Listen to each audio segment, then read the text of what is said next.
Welcome back, everyone. This is Dave from the Korman Productions Deep Dive TV podcast. My co-host Stacie here to talk about The Institute, Season 1, Episode 8, titled Fight. The episode description reads as follows, and by the way, this is the season finale of Season 1. The episode description reads as follows. Our characters come together for a final confrontation with unimaginable consequences. The episode has a teleplay by Benjamin Cavell and Sam Sheridan. The episode was directed by Jack Bender, based on a book by Stephen King.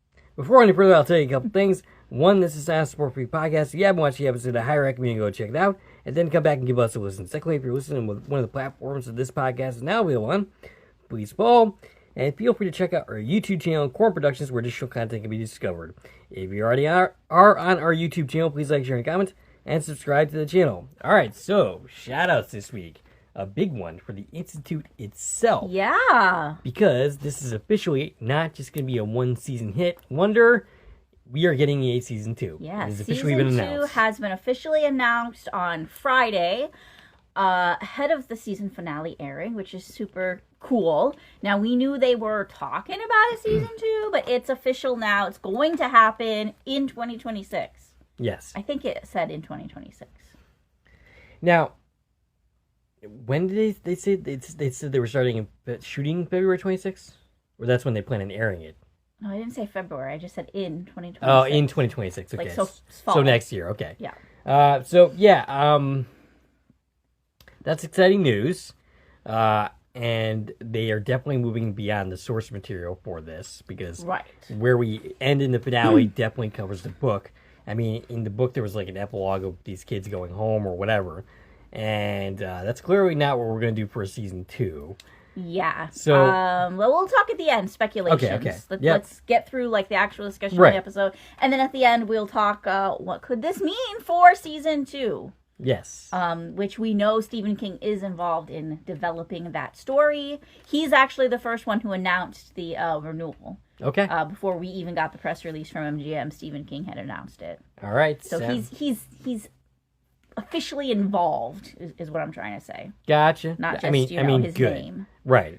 Good. Good. I mean, yes. if he's actually going to be involved in Season 2, don't just make him a figurehead. Make him like involved in the writing process. Right. And if they do that, I feel confident that this won't turn into Under the Dome. Exactly. Because he was just a figurehead there, and they went way off his source material and just went into weird directions. But anyway, moving along. I also have some birthday announcements this week. Okay. We have a couple from this show. On Sunday, August 17th, was Robert Joy's 74th birthday. Happy birthday. Robert Joy, who plays Hendrix in this series, and Henry in From. Happy birthday to him. Also, Ben Barnes celebrated his 44th birthday on Wednesday, August 20th. Wow. And that, of course, is Tim. You know, I can think of no better way to celebrate their birthdays than to come on our show and talk to us. I mean, that sounds pretty awesome. Yeah, I think so. So if you're hearing this, this is your official invitation. Yes. And that goes to anybody involved in the cast or crew of the Institute. Come talk to us. Absolutely. We also have one non-show related birthday, and she's never going to hear this, but our friend Serenity turned 13 years old yesterday, Saturday, August 23rd. The big 1-3. I know. Albie officially no longer has a preteen. He has a teenager. That's crazy. I'm sure that's pretty terrifying. I mean, you've only got a couple months before you face that milestone yourself. How are you feeling about it? I don't know. I'm getting a little bit nervous. But I mean, I don't think it'll be any worse than currently 12 is. So, but yes. All right. So one more shout out of a non-feedback related shout out. Would be for my co-host Stacie and her husband, who just celebrated their 4th anniversary. 4th, yes. I can't believe that. It's been 4 years already. I know, it does not feel like that much time has passed since that hurricane wedding. And the other part is, the other part is, like, you put up with him for 4 years? It's pretty amazing, isn't it? You deserve a medal. All right. I mean, we're at like 8 years altogether. That's true. Wow. Yeah. So you were together 4 years before you got Almost married? 4. Little shy of 4. Okay. All right, so shout-outs for this week, feedback related. Annette says, the rubbish cop, pretty sure she's referring to Drew, was a surprise for me, but as soon as he asked to drive them to Portland, I knew. I think the female cop will have a long toe or something that Annie mentioned. I think that the white cop killed in the hotel will have a long toe too. Which white cop are they talking about? The who? The white cop killed in the hotel. The white cop killed in the hotel. I'm not sure who they were referring to. The white cop killed in the hotel. What show are we talking about? I don't know.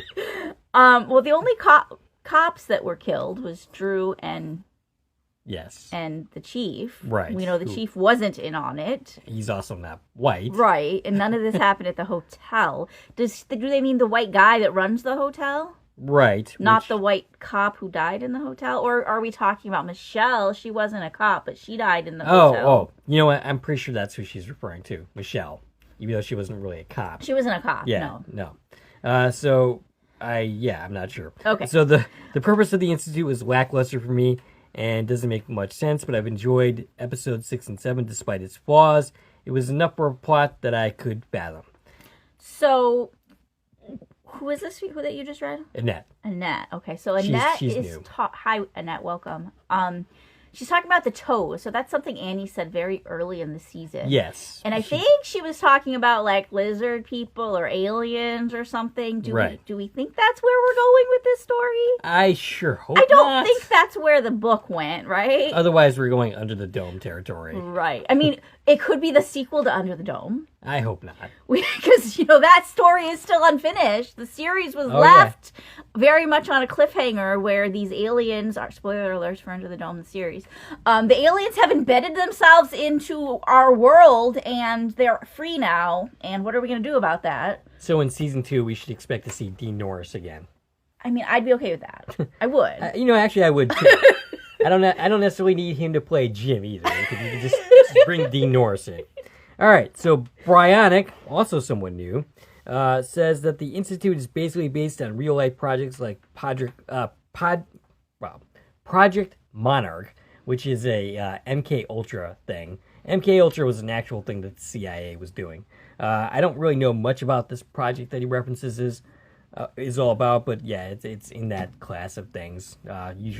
Probably something to do with telepathy. Latrice says, "I'm sorry that I suspected you along with Marine." I think she's referring to the chief, basically. Yeah. She also suspected him. I think I'm going to stop trying to guess the other bad guys going forward, though later she'll say that George is a little sus, because he wasn't involved with anything, like the getaway and stuff like that. And thankfully she did not get George killed. But yeah, she says she's 0-2 for guessing the people that are, involved. Right. Also, kudos to the actor playing Avery. That would be Viggo Handblot. That's my best guess in that name. He was amazing this episode, especially in the tank scene. He's been amazing this entire season thus far. Yeah, and I'm sad for where we leave Avery in this episode because he's pretty awesome. I think we needed to have at least one impact death, and killing someone like George wasn't gonna cut it. Well, I mean, we killed Iris. Yeah. We killed all the bad people. I mean, a lot of them, like Joanne and Tony and all these side characters that work there are all dead. We had Maureen's death that we were sad about. Yeah. I don't feel like we had to kill Avery. No. I have a lot to say, actually, about all the kids that we did not save in this episode, and we'll talk about that when we get there. All right. So the whole episode was super intense, much more than last week. Can't wait to listen to the podcast and see what you guys thought. This is prior to listening to us. She says she also doesn't buy Sigsbee's story either, though we'll confirm that she believes what she's saying. It doesn't make sense, and it wouldn't to her either if she just thought about it a little bit. If their whole operation actually depends on precognition to supposedly prevent world-ending events, then why isn't developing precognition their main focus? Why would Stackhouse and Hendricks be sneaking around to develop it in Luke, only to sell it off to the highest bidder? the only justification I can think of for that is the fact that they mentioned that, precognition was something they were developing elsewhere. Elsewhere, right. In other words, this team is not the frontline team. Right. These are it's above your pay grade team. Yeah, for that. Can you really after this episode, that feels plausible. Yeah. That is the focus of whatever organization is heading this up, but these people just aren't privy to that. Probably because they're a bunch of rejects who suck at their jobs. But anyway, but I've always thought that Sigsbee was a true believer in the Institute's mission, so if there's a season 2, maybe she'll find out that she's been lied to and find out whatever is really going on. If so, she might turn against the Institute from the inside and do way more damage than Marine. Because I'm convinced the Institute is much bigger than one location. We definitely got confirmation of that. Yes. In this episode. And she thinks that the actor who played Drew definitely flubbed his line. It was not supposed to be 2 months, and it was supposed to be 2 weeks. And she suspects George of being, Well, if any of the kids are in on it, it is George. Yes, absolutely. And it's not impossible. No. He could be our secret we're carrying forward as far as who's in on it. Right. I mean, that would be interesting, and that would also mean that they would actually be doing something with the character of George. Yeah. As it stands, I just feel so sorry for George. Yeah. He was completely forgotten about until those last, minutes. Now, he did live through the episode. He did. Through the season, unlike most of the kids. Yes. So, good job on that. But I feel like he's just the running joke. And I haven't gone back to rewatch the series after watching the finale, but I feel like when I do, it's going to be even worse just watching George's story again. Because it was like episode 1 or 2 that we're told, yeah, he went to the box, the last step, he's going to back out soon. Yes. And then he just never did. Right. Yeah, I think they literally wrote George to be the running joke of this podcast, just to specifically give me something to make fun of throughout the series. But yeah, do we have anything else to say before diving? Well, actually, I'm sorry, I didn't even ask. What did you think of the season finale? I mean, I think I've given a lot of it already. I have a problem with the fact that we killed 20-something kids. Yes. When the whole point was to save the kids. Then we only saved his 3 friends. Bad that we killed Avery, but worse that we killed 20-something other kids. And I definitely feel some of them were savable. It's interesting because rewatching the episode, it seems like that the only people that were in the hallway were the Gorks. No, half of them weren't. Are you sure? Because it looked like it was just the people that were from Gorky Park. No, and the rest of the kids were nowhere to be seen. It was all of them. Okay. And, so the Gorks are wearing the white long johns, and the other kids are all wearing the jumpsuits. Okay.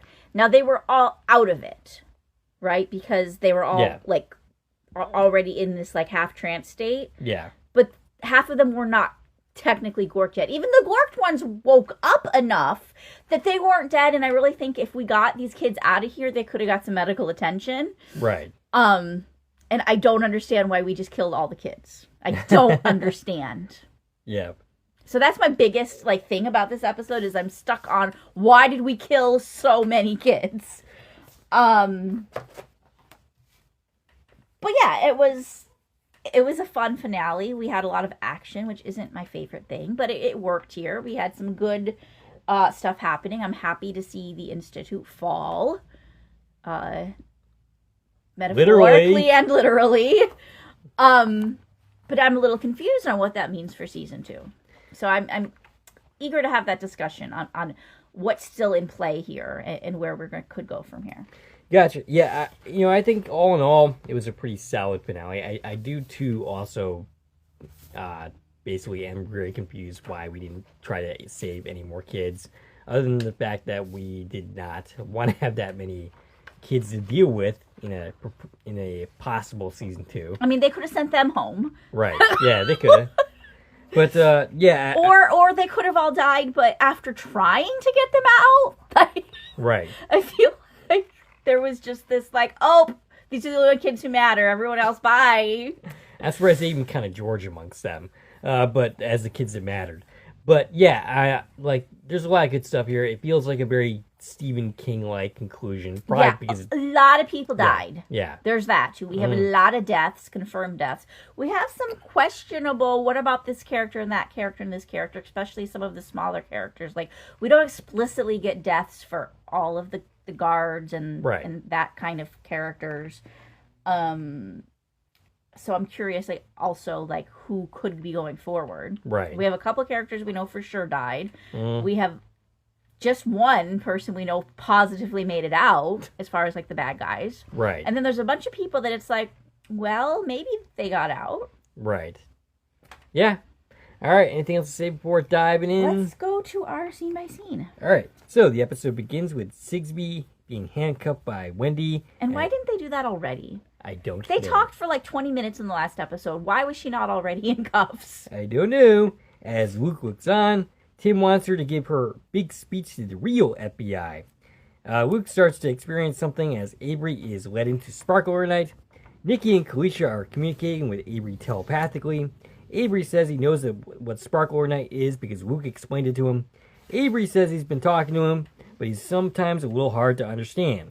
Which I have an issue with that, actually. Because wasn't it just like 10 minutes ago in their story that Avery told Nikki and Kalisha that he's talking to Luke, but Luke isn't strong enough to talk back? Yes. Like, that was just a few minutes ago. Mm-hmm. But now all of a sudden they've been talking and sometimes he can't hear him. Gotcha. And that's going to continue through this episode where it's like Avery says that, oh, Luke taught me this and taught me this. When? When did all this happen? Right. Because just 10 minutes ago you were saying you couldn't hear him at all. Right. Hendrix comes in and announces that Avery will be conducting tonight and going home early. Kalisha gives Nikki a very disturbed look. Tony faces Avery forward, and up on the screen we see a car driving. A clock is set. For 3 minutes. He's told by Hendrix that it's a simple thing, just drive the car off the road. And Tony and Hendrix marvel at how high the numbers are, because Avery is conducting. And we see a woman in the back seat. Luke is trying to communicate with him during this. He's telling him to go use the levers. And Avery communicates with everyone that now is the time to fight. He has everyone stand up and hold hands. And Joanne, meanwhile, is in Gorky Park. And we see, her looking around.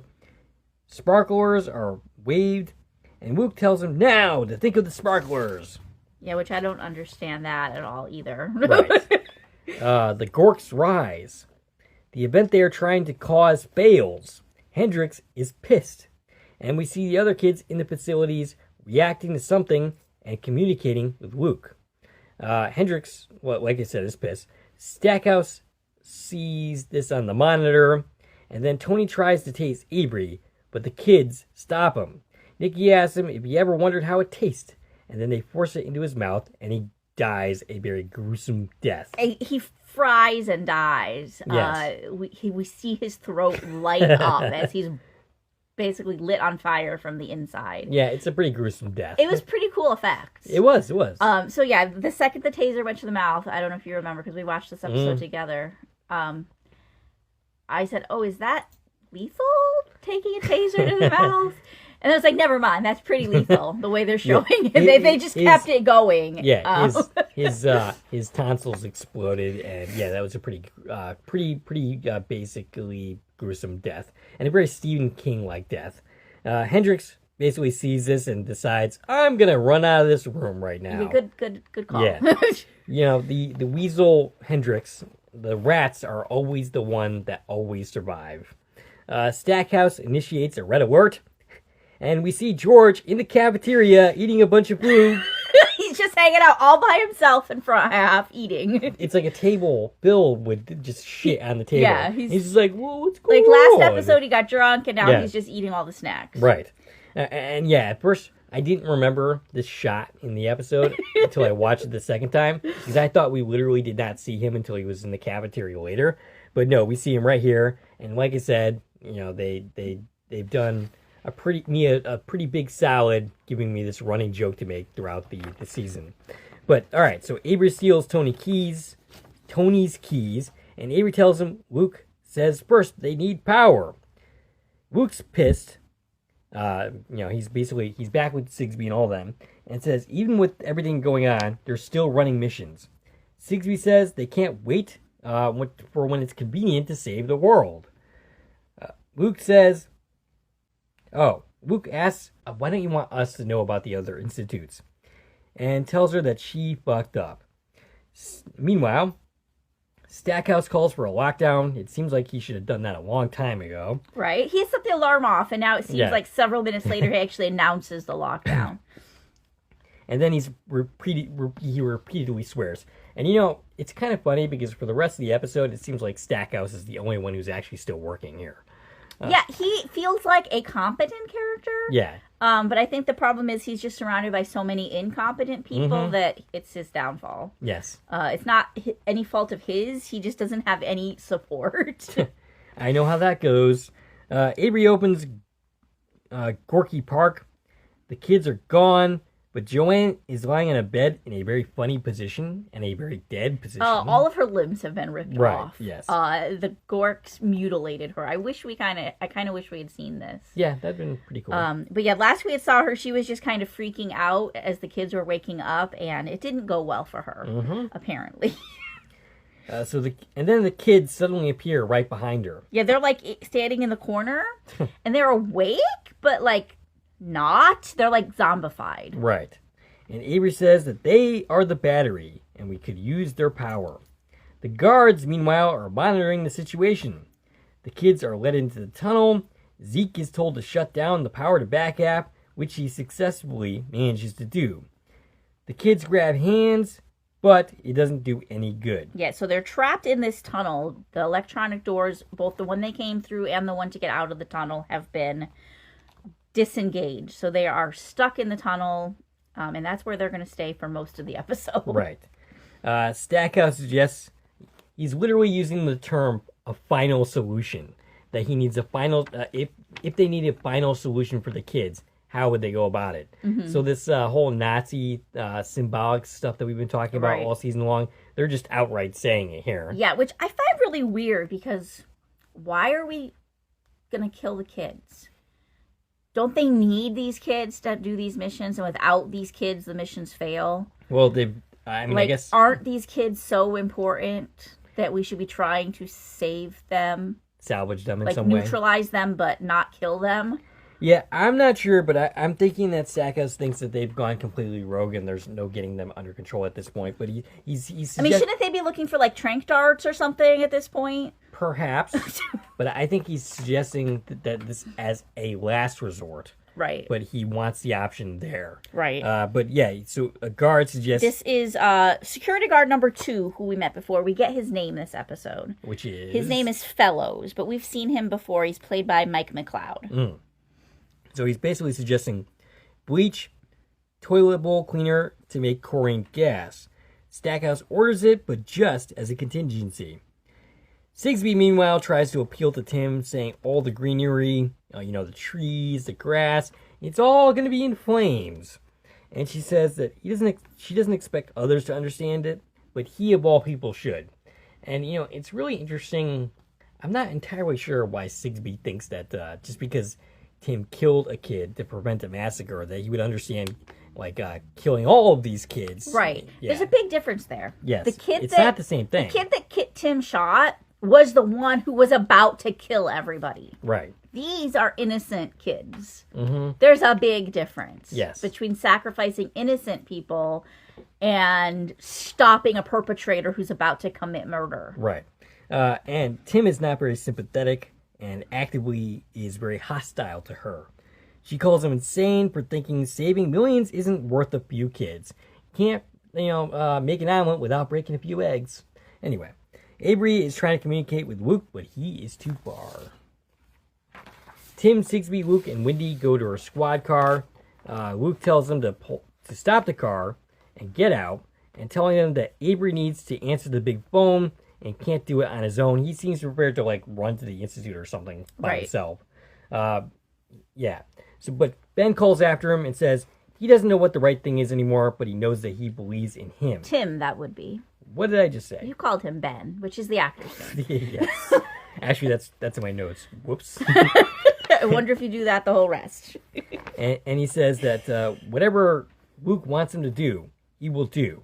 Yeah. Meanwhile, Wendy's very much against all of this. She's constantly like, we got to go to the feds. You have to go here. You got to do this. I was curious, why didn't she just go get help? Why wasn't she like, you guys go do what you got to do. I'm going to go get help. Yeah.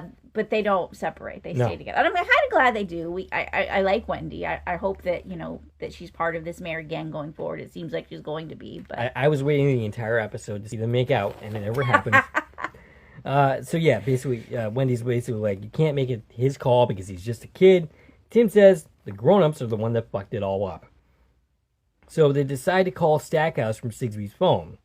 And Stackhouse gets Luke on the phone and asks him if he's aware of the other kid's predicament and suggests a way out of the mess. He tells him about PC Track, which Luke already knows about because of Sigsbee. He tells him that they would get VIP treatment, but Luke is the only one who is eligible. And Luke is like, okay, so if I let you kill my friends, basically, you're gonna give me VIP treatment. Why should I do that? And Stackhouse says, well, maybe we can make some kind of arrangement just for you. Yeah, he basically was like, if you're PC, which we know you are, we're gonna treat you like a king, and then you can, as a request, ask that we don't kill your friends. And I mean, he doesn't actually mean this. He's just trying to get Luke back. Right. But also, I feel like he was only offering up like a couple kids, not like you're gonna save all the kids. Right. And Luke wasn't gonna go for that, but then at the end of the day, we only saved the couple kids anyway. Right. And Luke says they have a deal and hangs up. Wendy tells him it's a trap. And Tim pretty much seems to already know what Luke is up to. He says, yeah, of course it's a trap. Luke tells Wendy that he's not coming to Stackhouse. They are coming for him. I have a question. Why are we doing all of this in front of Sigsbee? We're letting her hear everything. I mean, they have her tied up and chained at this point. Yeah, but we're going to get to the point where she now knows everything they have said and is going to tell them. Okay, fair enough. Yeah, they probably should have kept her out of earshot, but they don't. Hendricks and Stackhouse. Hendricks asks... Stackhouse sits down in Sigsbee's chair, and Hendricks is all, oh, is she dead? This character is so pathetic. I love you, Robert Joy. This character, though, pathetic. Anyway, the guards check in with their... and Stackhouse basically says that for all intents and purposes, Sigsbee is, not in the picture anymore as of right now. Right. The guards check in with their chemicals. Hendricks wants to know why he's even there. He's like, oh, I gotta go check in on these things. Like, right now, all of your kids are, like, rebelling against you. What do you think you're doing right now, Hendricks? He said he wanted to go secure his lab. Oh, okay. And protect his research. Gotcha. So he's worried about his notes and saving them, I guess. Mm-hmm. Stackhouse says they have a phone call to make first. Basically, they're going to use the big yellow phone to call Jeff Behe. Yes. Which we know Sigsbee was always against keeping him in the loop. Right. So it's an interesting choice that Stackhouse decides to call him at this point. Well, I think at this point, Stackhouse is trying to stack the deck against Sigsbee. He's trying to make himself the hero. Right. And make her look bad, which, he's not totally wrong about that at this point. Avery hears Luke. He's trying to tell him something. Kalisha and Nikki want to know what the big phone is, and they all can hear each other. They're all in their heads now.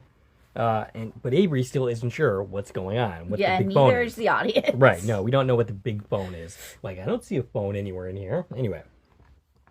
Luke is in the car and seemingly seems to be getting messages from the other institutes. Basically, they're asking him, what do you want us to do? Yeah, they're like, we can help. So at this point, we've seen 3 distinct other institutes. Some of them speaking in different languages. Presumably to all over the world. Like, one of them, all of the kids were Asian. One of them, all of the kids were black. So I'm thinking we were somewhere in Asia, somewhere in Africa, and then there was another group that looked to be maybe European of some kind. Mm-hmm. So yeah, I definitely think that's what they were saying, is they're like all in different countries or something like that. Right. But are there only 3? We don't know, but we saw at least 3. Wendy and Tim talk. This is where I thought for sure they would end up making out. She's thinking there was a life before she knew about all this crap and a life after. And basically, Luke tells them to slow down because they've arrived at the gate. Tim gets out, walks up to Stackhouse, and we see Mystery Man monitoring the situation from somewhere. Stackhouse says, "First things first, let Sigsbee go." And Tim's like, "How is that first?" He wants to make sure that he is on the level first. But then Stackhouse makes a move on them with his guards. They think they got Luke, but it's not Luke at all, but Wendy wearing a hoodie. Wendy wearing Luke's hoodie. Right. So we've pulled a Trojan horse here. Yep. Also in this scene, we got to see Dylan Bailey again. Yes, we did. That's who right. we haven't seen him since Episode 1? Episode 1. Yeah. The real Luke is running in the woods. He should know this area pretty well because he spent episode 6 wandering all about it. Right, and he's wearing Wendy's police jacket. So they had switched coats, which was enough to pull this off, apparently, with all these people watching. He runs to the facility, crawls under the same fence he escaped from, and goes through the door, which should be locked. It should be locked, yeah. But it's not. And he manages to get back inside. Stackhouse and Sigsbee bicker. Hendricks says that if Avery gains access to the other institutes, he can conduct them all. Hendricks says he begs Stackhouse not to give him the tank. And Sigsbee's like, "You gave him the tank?" Hendricks tells him to drop the gas. Wendy calls them monsters.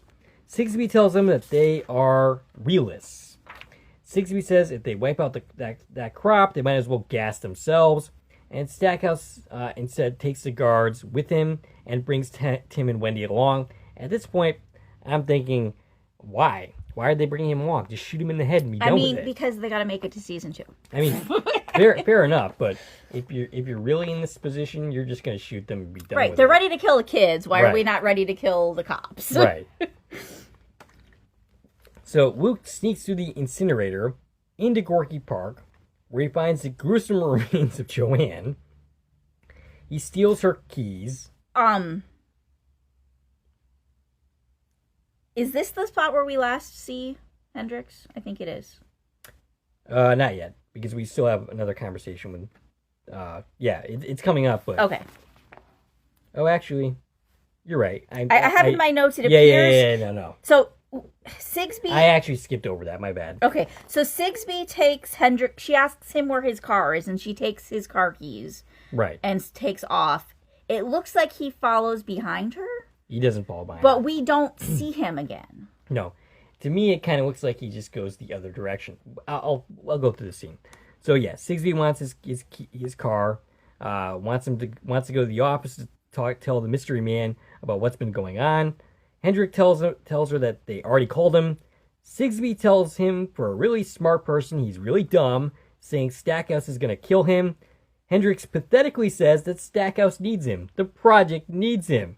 Sigsbee just takes the keys and walks away. It looks to me like Hendricks is walking in the other direction, though we only see him very briefly walk out of frame. So it doesn't really look like he's going with Sigsbee. It looks like he's just going... Just leaving? Yeah. And nobody cares? I mean, that's how I took it. Well, I mean, it would be the smart thing to do at this point. Yes. If they're going to let him leave. Right. I think he maybe just got the hint that, oh, wait, I'm not irreplaceable. Right. He had this idea that, yeah, they need me. I'm the brains. And then maybe he would just realize, like, oh, wait, like, they're going to kill me, too. They're going to kill everybody. Right. And that's pretty much the last time we see of him. So it is theoretically possible that we could continue to see Robert Joy in season 2. I expect that he did make it out because we don't see him dead. Right. Right? If there's no body, there's no... Exactly. Yeah. So Luke... Okay, so back to that. Luke sneaks through the incinerator into Gorky Park when he finds the gruesome remains of Joanne. He steals her keys. He passes his former nemesis, Tony, just laying on the floor, very dead. He almost gags seeing the body of Tony. And it's funny because they really did not have a very good relationship, to put it mildly. No, but this is some pretty gory stuff that this kid is having to face right now. So he runs to the door, but he can't get it open because... And this is the door to the tunnel. Right. Where all the other kids are. Because backup has been shut down. He calls for Avery. He managed to get to him telepathically. He tells him that the others are out there. and he basically needs to learn how to access them. Stackhouse returns to his office. He's the only one still working at this point. Dylan Bailey's with him. Oh, he is? Yes. Okay. So he has one of the guards. Okay. Actually, I think there's Tim and another guard. He's with two Yeah. guards. One of them's Dylan Bailey. So he sees Luke in the hallway on the monitor. Luke tells Avery to get everyone up to talk on the big phone. They get all the Gorks up, which I guess actually includes the other backup kids as well. Yeah, I'm pretty certain there's 20-something kids here. All right, which includes Iris. Luke mentions the big phone. Luke declares the time and says he needs to open the connection. Sigsbee returns to her office to make personal phone calls on company time. She's not doing any work at this point. I hope she's not getting paid for this. I hope she's off the clock. I mean, she's about to be off the clock permanently if they get their hands on her. I mean, at this point she's guilty of time theft because she's not working. She's just making personal phone calls. I'm sure that's the reason they're gonna have. That's their problem. Right. So the person she's calling is the person who's taking care of her dad. At least that's it's her dad's caregiver, right, or nurse, or whoever is with her dad. She says she might be going away for a while, possibly prison, possibly dead. She doesn't say all that. No, she leaves it kind of vague, but she's like, keep him away from the news. Right. So does she think she's going to be on the news? Maybe. And just to play, if he ends up asking about her, just to play the message that he sent her, or she sent him on his birthday. Yeah. And Luke tells Avery that first they make the sparkler, and we see a sparkler in his mind. And then they talk on the big phone, and we see flashes of the other institutes. Luke says they are all connected. This causes the door Luke is behind to unlock, because they've managed to do this with the power of their minds. Because they have all the power now, of all the TK and TP around the world. Nice. The building starts shaking. Luke gets to the kids, but the door is jammed. They can't get out. They use the connection to try to open the door, but the door is still stuck. So the door that they opened let Luke into the tunnel. Right. And now they're trying to get out the other door. Why would that door open so easy and the other one won't, though? Actually, for that matter, why wouldn't you just go back the other way? Bring them all back the other direction Right. that you came. Right, and get out the Institute the same way you came in. Right. But anyway. I mean, I guess they're still trying to get to front half at this point to get to George. Maybe, if they even care about George. Right. But, I mean, one versus the many. But anyway.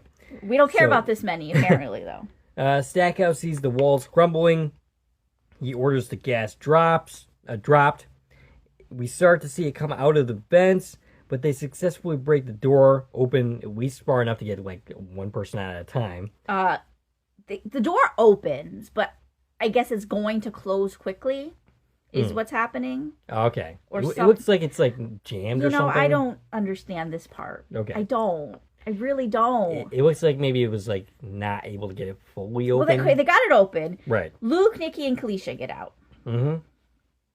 He tells them they don't have much time, but Avery isn't budging. He's still standing there. He says he has to stay with the Gorks because he's the only one that can keep the connection going. And I guess that means that everybody else has to die too. Yeah, but I get that he needs to stay with them. But why can't all of them go out the frickin' door and do this outside? I don't That's know. what I don't understand. If you're connected to people all around the world, there's no reason you need to stand in this tunnel to do it.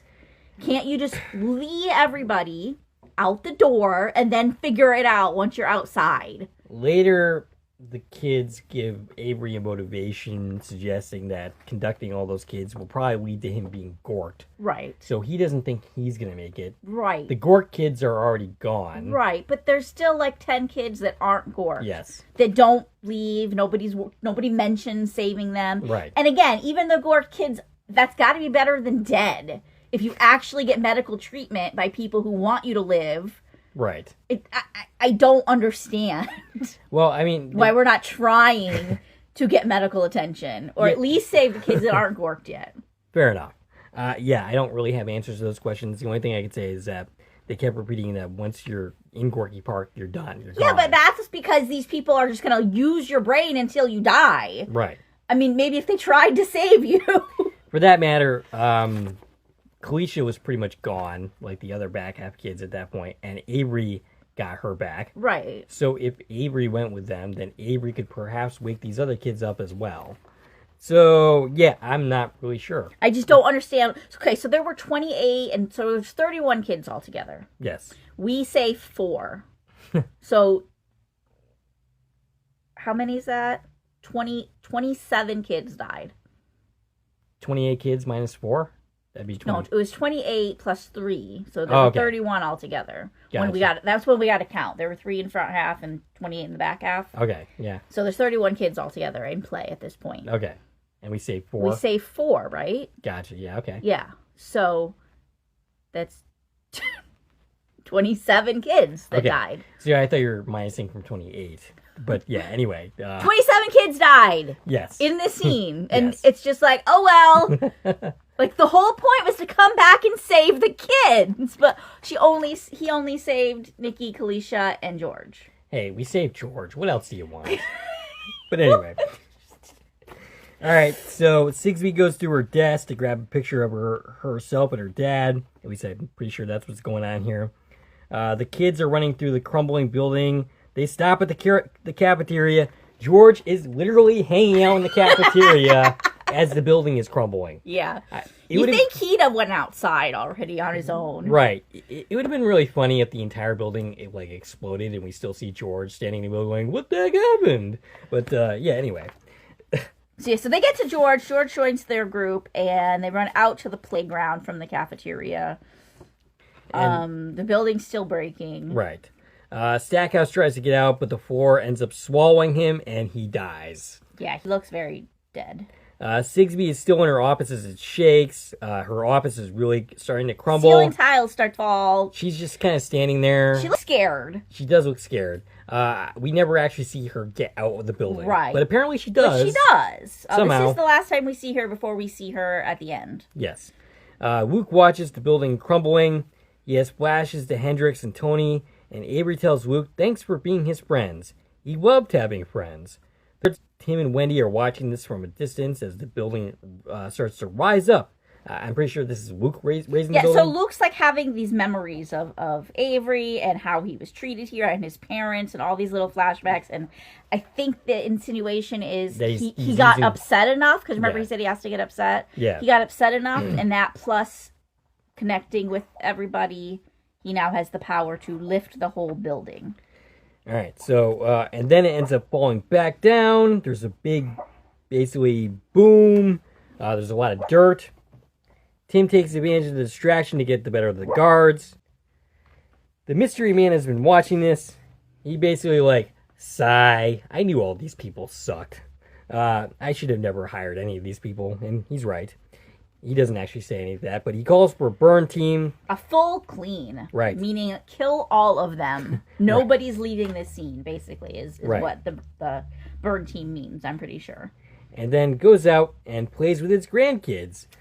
Yes. One of them played by Oliver Boyle. That would be Dawn, her dad in the tractor, Sullivan's Crossing, and some other credits, I'm sure. You know what? I didn't actually... Oh, I suck. I stopped... credits for these two characters. I have all these kids who I was just going to read to the end because I didn't know who was who. Right. But then, Lisping Man's grandson, Oliver Boyle, and Lisping Man's granddaughter, Raywin Martell. And I apparently didn't finish taking credits because I didn't write anything. I'm actually kind of curious if she's related to Xavier Martell, who played one of the guards.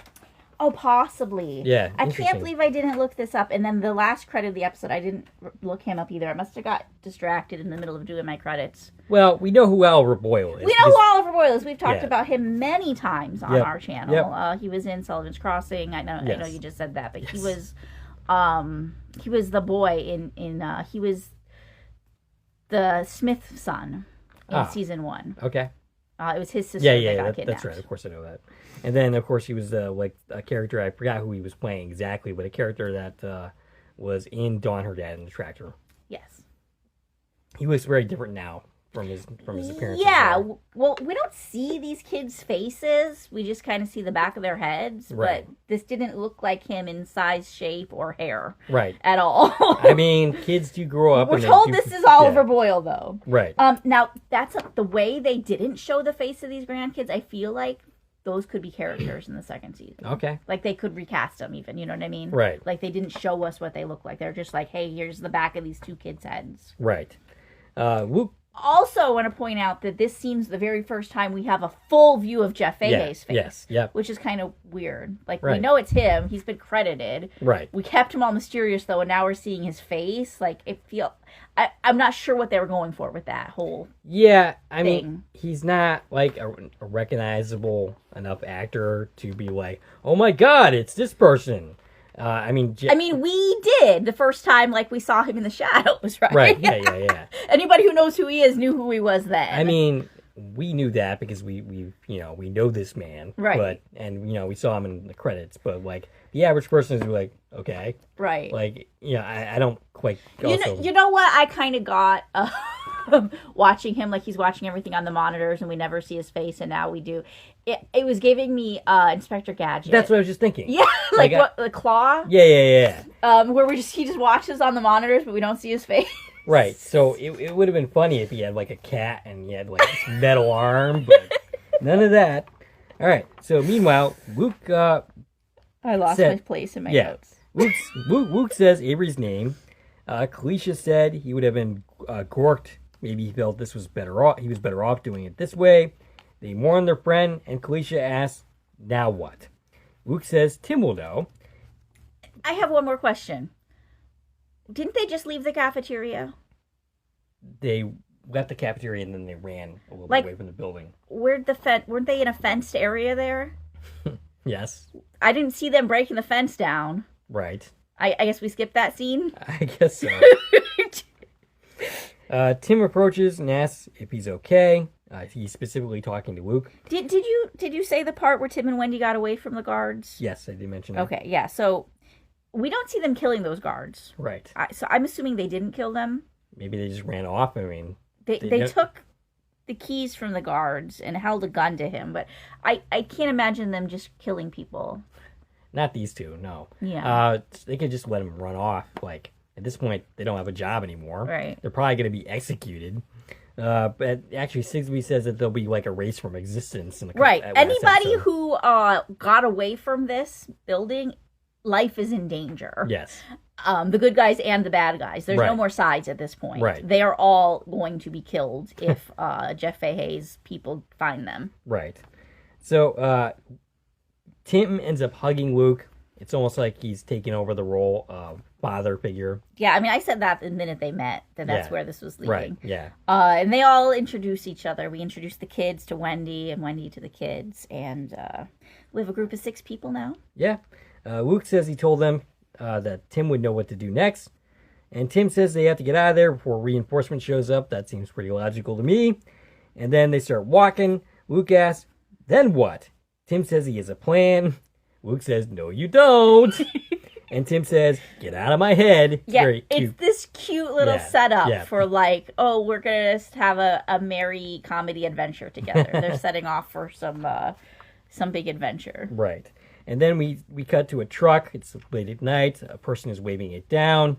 Wouldn't you know it, it's Miss Sigsbee with some kind of flash drive. Not sure what that's about. Yeah, she has a flash drive. Is this Maureen's flash drive that she took off of Ashworth? Could be. It could be. Or is it something else? Right. So she gets a ride from a person credited as hippie, which I don't agree with that credit. That seems like a weird credit. He didn't look like a hippie. More like a hick, maybe. He's played by Ed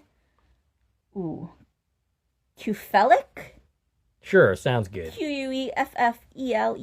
And I didn't take credits for him. I do apologize for that. And yeah, that's where we end. Yep. With Sigsbee getting out for now. Yeah, so at this point, Nikki, Kalisha, George, Luke, Wendy, and Tim are all alive. Yes. Miss Sigsbee is alive. Right. Hendrix, I'm presuming, is still alive. He isn't confirmed dead. Right. Before we get into all that, I do have a few other actors who appeared in this episode I want to read out. These are all people who I don't know exactly where they were in the episode. So that's why I didn't do him already. We had Gork number 1, played by Cameron Arison. He was in an episode, I don't know if that was a he or she. They were in an episode of Chapaway and 3 episodes of Mr. D. Back Half Kid number 1 was played by Charlotte Crouch. whose name is Charlotte Cameron on IMDb. Interesting. But in the episode, it's Charlotte Crouch. This is her first credit. Back half kid number 2 is Olivia Smith. She was in From, episode 301. She played teenager number 1. That's one of the kids with the cell phone. Oh, in Camden. okay. One of the Camden, Maine kids. Right, that gives her phone to Tabitha. Tabitha, yeah. Yeah. Back half kid number 3 is Sophie Hallman. This is her first credit. Back half kid number 4 was Austin Marks, who was in the film To the Moon recently. Yes. One episode of Terror in the Woods. That's with Zach Fahey and not Zach Fahey. Well, yeah, I said that right. Zach Fahey and Phoebe Rex. Phoebe Rex. Zach Faye and Phoebe Rex. Right. Yes. Something like that. Yeah. Back half kid number 5 was played by Megan LeBlanc, who's a musician. All of her other credits are music videos. Okay. And then we had gate guard number 5, played by Kennedy Cooley. This is his first credit. Those are all the new people. And one note on guards is somebody we have met several times already, Eric Mendez, who played gate guard number 1. Yes. He was credited in this episode as gate guard number 4. Weird. And there was never a gate guard number 3. Mm. All season long, we had gate guard 1 and gate guard 2, played by Eric Mendez and Max E. Taylor. Yeah. Then suddenly in this episode, we skip guard 3, renumber number 1 to 4, and add a 5. Okay. I don't know what happened there. Maybe somebody got cut. There was never a gate guard 3, though. No. I have the character notes from all season. There was never a gate guard 3, and we renumbered Eric Mendez from gate guard 1 to gate guard 4, which I found super weird. Maybe he got demoted after not seeing somebody who was right in front of his face in episode 6. You're not going to be guard number 1 anymore. But that's everybody who appeared in this season of the Institute. All right. So yeah, talking about who died. Confirmed deaths. Well, we had some already previously in the season. Luke's parents are confirmed dead. Yes. Sad. Michelle, we know, is dead. I liked her. Yeah. I thought she was going to be a main character. Annie, we lost Annie this season. We did. Greta, the twin who was bludgeoned in the head, she's gone. So is the other twin, for that matter. The other twin was part of this 27 kids today. Right. We lost that Russian boss. Right. I'm just going through all the characters I know are dead. Kate, the reporter, she's dead. We lost Chief Ashworth, Deputy Reynolds, Maureen. Deputy Reynolds is Drew. Drew okay. Reynolds, yeah. Okay. Then poor Maureen. Confirmed deaths in this episode. We've got Trevor Stackhouse, gone. Yep. Which is kind of sad, because I mean, he was a terrible person, but a good character. I mean, he was played by Julian Richings, who's, he's a great character actor, and he has a legendary amount of credits. But yeah, he exits stage left. Right. Avery, of course. Vigo Henbutt. He's gone. That makes me sad. Yeah. That we lost him. Yeah. We lost Iris. That makes me sad too. I mean, I expected to lose her. Right. But... I mean, basically, from everything they told us, she was already gone. But I'm sad we didn't save any of these unnamed kids. A few of them, even. Tony had a pretty gruesome death, as well as Joanne. They both had pretty gruesome deaths in this episode. The pretty standard Stephen King villain. And then you'd mentioned Gerda already, who was the only one of the other kids who had a name. Right. Gerda and Iris and Avery were the only named among the 27. Mm-hmm. So that means there were 24 other kids who didn't have names, but they all died too. Sorry. And you know what we never got an answer on? What's that? What happened to Harry? Yes, that's true. Did they kill him? Right. We never got revealed his fate. He wasn't. They never gorked him. Right. So either they killed him or they moved him to another facility. My guess is it just took him out back and shot him in the head. It would have been nice if we got some confirmation on what happened to Harry. Maybe he's going to turn up in season 2. He could. They could have just moved him to a different institute. Right. Or to some secure private location where he was alone. So he could still be alive. You know who I'm assuming survived is Mike and Nina. Oh, yes, yeah. We last saw them heading to, where were they headed? I don't know, they were just going to keep driving. They were driving to, They probably ended up in Canada. Well, no, they were going to. I guess they could have. What's the big city? They weren't going to Camden. Boston or something? Or No, New in York? Maine. In Maine. Derry? They weren't going to Derry. They were going to wherever they were going. I forget. Mm. But yeah, they're still alive, presumably. Does the burn notice apply to them? They weren't actually here when any of this shit went down. Right. It's yeah, that's a good question. Yeah. And you know who else is still alive? Is Norbert.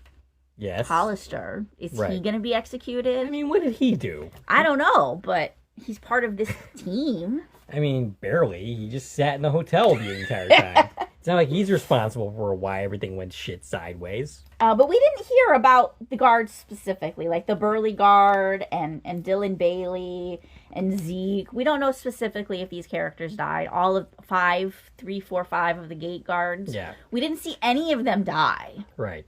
So I don't think in this season 2 that we're going to be spending any time in this specific town. Right. So I don't think we're going to get an answer on Norbit.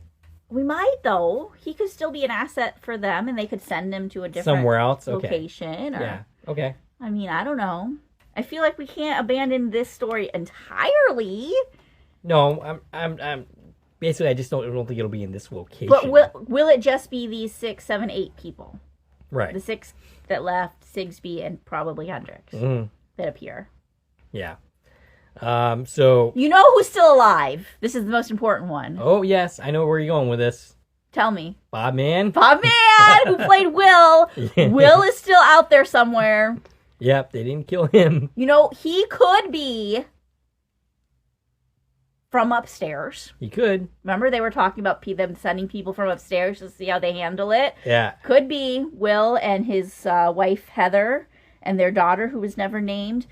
They could be from upstairs. They could. Which means they could appear in the next season working for Jeff Fahey. Right. Or they could have been on some good guy team that's coming to get intel. Or he could still, have literally been face value a lost tourist. Right. But Bob Man's character's still alive. Yep, Bob Man is still alive. So we could bring him back. Let's do that. All right, so overall, I feel like this was a pretty solid season. Yeah, it was a lot of fun. It was a good story. There were definitely problems. There were problems. And yeah, definitely some things that didn't make sense. Great cast, yes, though. absolutely. All of the kids did amazing. And half of them, it was their first or second credit. Yes. They all did a great, even George. Yeah, I mean, I have no problem with George as an actor, the guy who plays him. Arlen So. I mean, I think he did a great job playing this character who is completely forgotten and aloof of everything going on. And you know what? Who was it that said they suspect George? Latrice. Okay, so Latrice. It's totally possible. Yeah. George could be a plant. Yeah. He could have been there for a year. Yeah. Never going back half, because every kid that comes in, they just pretend he's just a kid in front half.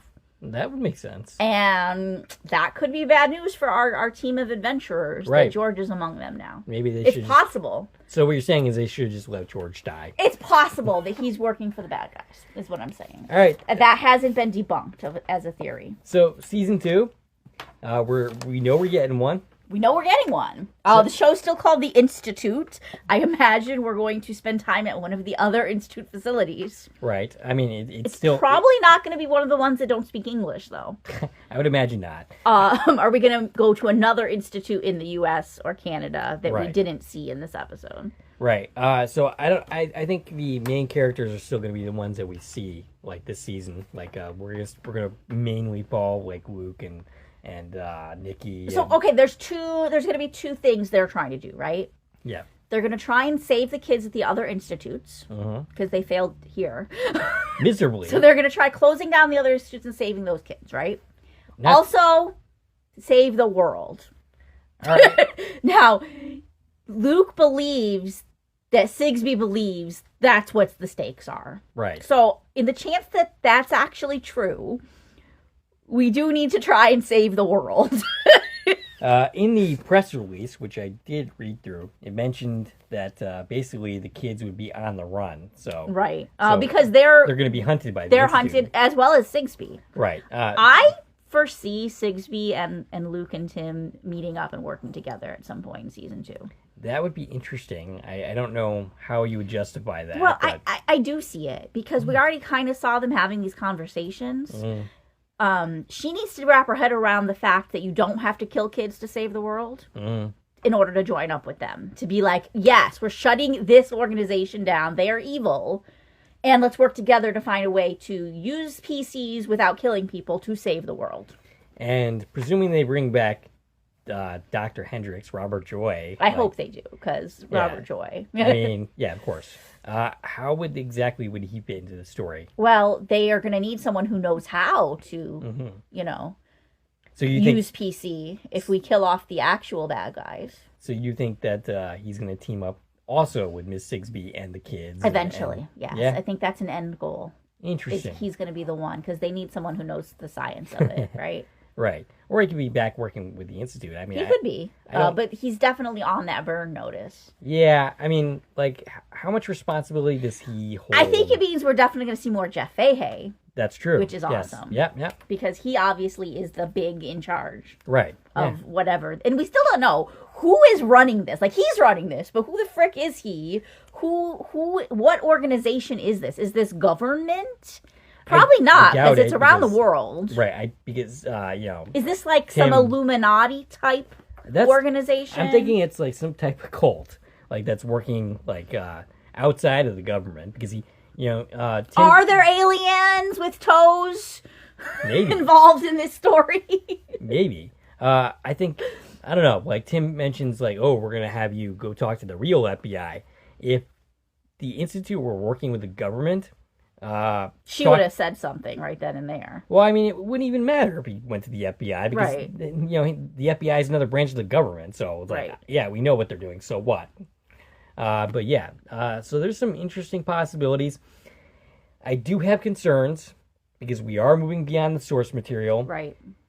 We could, we had a really good first season. We could continue to do really well. We do have Jack Bender in this, but Jack Bender was also involved to a lesser extent, lesser power in Under the Dome. I think as long as they keep Stephen King on board in story development, it's going to do better than Under the Dome did. Yeah. Continuing the story. Like if he's just a figurehead, then I'm concerned. If he's actually involved in the writing process and in creative decisions. From everything we've seen, that seems to be the case. Yes. That at least so far, he's still on board with developing the story. As long as that's the case, then they will avoid... hopefully repeating the same mistakes as something like Under the Dome and go completely off the rails, which is something I'm concerned about. Yeah. But either way, we will be back to cover it. We definitely will continue to talk about this series. Probably going to have a long wait before we have any new news or updates, but whenever anything is out, we will be sharing it. Yep, absolutely. As season 2 is in development and then enters production, and any news that comes out, we will make sure to pass it along to our listeners. All right. Do we have anything else to say before concluding?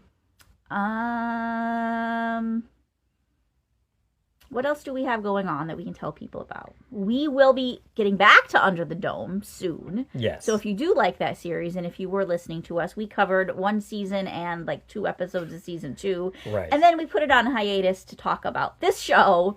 Along with Revival.